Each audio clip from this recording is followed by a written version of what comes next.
One of the things we're always talking about is that when you're transitioning, whether stationary or moving, what a lot of people do is they get sucked into whatever, whether it's their optic or a sight, and they try to go from one spot to another, and it's super slow. No matter how fast they go, and the faster they go, the more they usually blow past the target. Then they have to go, oh, your brain goes, there's the target, I just passed it up, then I got to come back.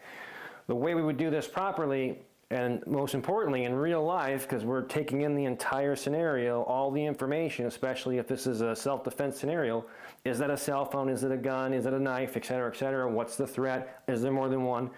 What a lot of people do, and you'll see it on TV too, they get right here in their face and they're doing this nonsense. And I can't see anything because I'm just looking either through an optic or I'm trying to look through the sights. And what we really want to do is be able to bring this gun down, observe the environment. So you have to think to yourself, how long will it take me if I'm looking, you know, downrange, whatever, in the area, and something comes up that is an active threat, and my gun is out because it's already begun, right? And I see this person come out of a hallway, whatever the case is, active shooter, you call it.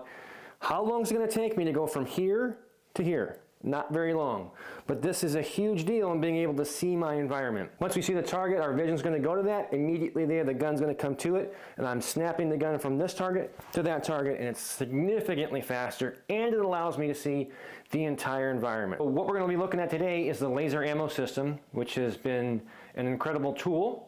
And we're going to look at some of the options that we have with it. You're going to see a target and it's going to move. And what's good about this is if I stay focused on this target and then the next target, like I just said, appears, and then I try to bring the gun over while tracing the sight, it's going to be super slow. I'm going to bring the gun down so it's still visible in my peripheral, but not directly in my line of vision.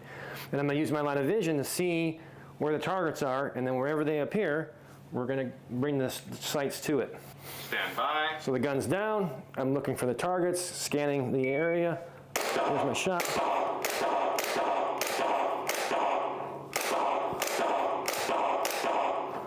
So that'll show you a hit pattern. I'm not so much worried about that. What I'm talking about here is that I'm using my visual field here to see what's going on. I see whatever the target is, and then I bring the sights up to the actual target. Kim brought up a good idea. Let's look at it the slow way. Stand by. Now I'm going to stay focused on the sights the whole time.